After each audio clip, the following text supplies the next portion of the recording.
আলোচনা? আমাদের হচ্ছে যে গোটা রাজ্যের প্রোগ্রাম, তার সাথে হচ্ছে যে এই মেদিনীপুরে জাল সেলাই আমাদের হাওড়া জেলার বিভিন্ন ওই যে হসপিটালগুলো আছে, হাওড়া হসপিটাল সহ, সেখানে এই ব্যাচ নাম্বারে সেলাই নেই তো।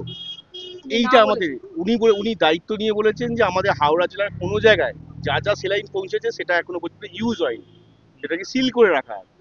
2 নম্বর হচ্ছে আমরা দাবি জানাচ্ছি এই হাওড়া হসপিটালে যে কনস্ট্রাকশনের কাজ হচ্ছে দীর্ঘদিন ধরে, এই কনস্ট্রাকশনের কাজ কবে শেষ হবে? উনি বলেছেন অতি সত্বর হচ্ছে শেষ হওয়ার ব্যাপার।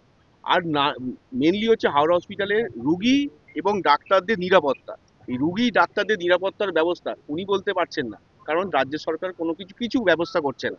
আমাদের গোটা হাওড়া জেলা জুড়ে সিএমওইচ আন্ডারে যত স্বাস্থ্য দপ্তর স্বাস্থ্য কেন্দ্র আছে, যতগুলো হসপিটাল আছে, কোনো জায়গায় সাফিসিয়েন্ট, রাত্রির তো দূরের কথা, দিনের বেলা পর্যন্ত কোনো নিরাপত্তা নেই। উনি হচ্ছে যে মুখ ফুটে বলছেন।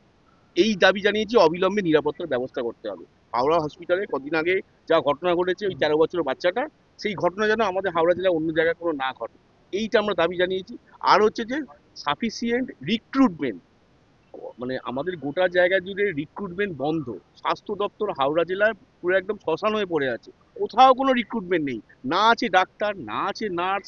একটা এতে বেডের মধ্যে যে দুজন বাচ্চা নিয়ে একটা মা বসে আছে, এই অবস্থার মধ্যে দাঁড়িয়ে হচ্ছে যে গোটা হাওড়া জেলার স্বাস্থ্য দপ্তর চলছে। গোটা স্বাস্থ্য দপ্তরটা হাওড়া জেলায় চলছে। এই ভয়ানক অবস্থার বিরুদ্ধে আজকে আমরা এসএফআই ডিওএফআই সারা ভারত মমতা কমিটির উদ্যোগে আমরা আজকে ডেপুটেশন কর্মসূচি, আমরা যদি বলেছি যে আমরা 7 দিন টাইম, আপনি 7 দিনের মধ্যে আসলে এর যথাযথ উত্তর দিন, নাহলে 7 দিন পর হচ্ছে যে আমরা অন্যভাবে অন্য পন্থা অবলম্বন করব।